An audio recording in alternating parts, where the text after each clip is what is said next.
So, I wanted to talk about the dangers of medication in regards to bipolar disorder. When researching this topic, I found a lot of interesting information coming along with everything that I've read. There seems to be an overwhelming response to medication is the answer. And the question that I have is, when is that medication too much? The stigma surrounding bipolar disorder is mind-boggling to me because it's not a simple switch. This isn't a black and white issue where one second the person is happy and the next second the person is really depressed and staying in bed and that's it. There is a huge gray area in between. And unfortunately, a lot of us have grown up in a time where mental illness is frowned upon, it's looked down on. You're not supposed to have problems like that. Everyone's supposed to bottle it up. So it's almost like people are being ashamed. And they need love and support and they need to talk to somebody. And unfortunately, love and support has come in a form of a pill. Now, with bipolar disorder, you have the manic bipolar problems, and then there's the depressive bipolar problems. These type 1 bipolar disorder, it's a lot of mania and a little bit of depressive symptoms. And then you have bipolar disorder type 2, that is a lot of depressive symptoms and a little bit of mania. The mania, these are people who seem to have a lot of energy. They're very happy. They talk fast. They react on impulse. Their judgment is not where it needs to be. These are people who are getting themselves in trouble. They're taking these crazy risks. And then you have the depressive symptoms where they're staying in bed. They're not eating enough or they're eating more than they need to. They're not getting out and experiencing the regular joys of life. And it's very hard, especially when there's so many commercials and so many TV shows where if someone has a bipolar disorder, you have a bottle of pills, you take these pills and it's supposed to make it better. And that is not always the case. A big question that I have is, why are so many people being diagnosed with bipolar disorder in North America? When we look at the United States, it's such a huge number.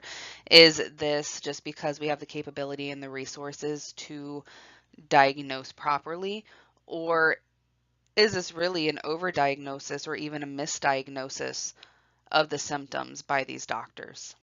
So there are 6.3 million adult Americans who have bipolar disorder, and it's alarming to think that so many have it.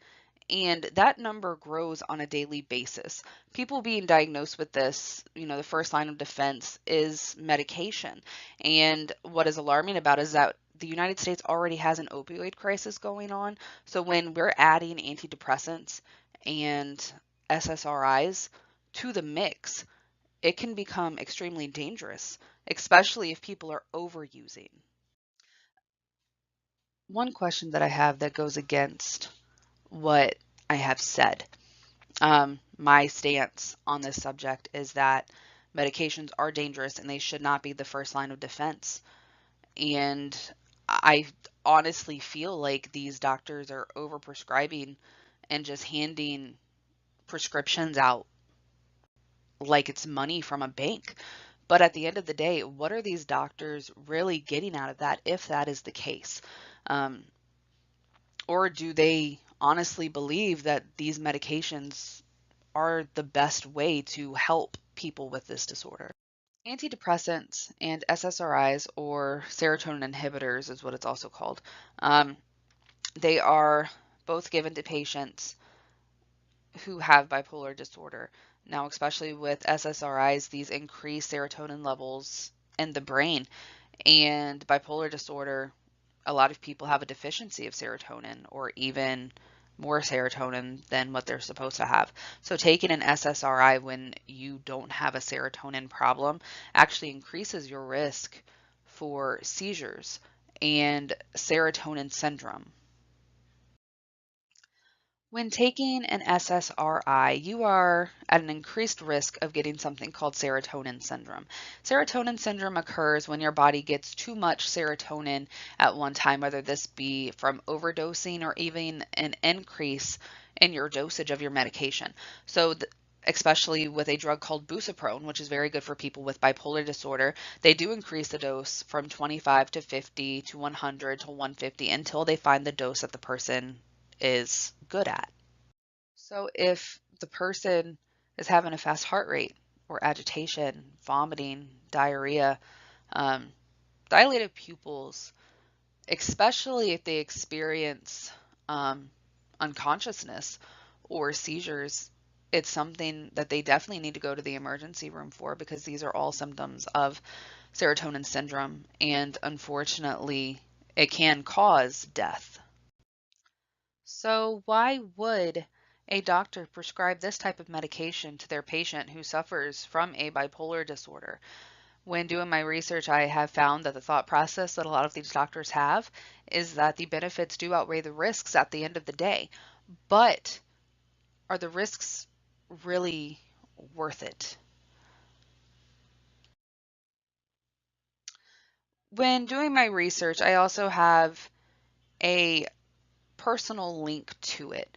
As someone who suffers from this disorder on a daily basis, I can say there is a light at the end of the tunnel. It is not all about medication. It is not all about a stigma. And sometimes, in order to be happy, you really have to search inside of yourself to find your happy place, no matter what it is.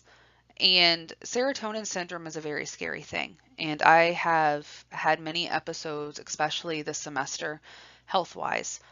And I can say seizures, especially if you've never had them before, it is a very scary thing. And to think that an SSRI is something that caused it. Um, when a lot of people look at these side effects, they don't think that they would be one to get the rare ones. And it is possible. Um, Medication and just medicine in general is a great thing in today's society, but it is something that needs to be researched.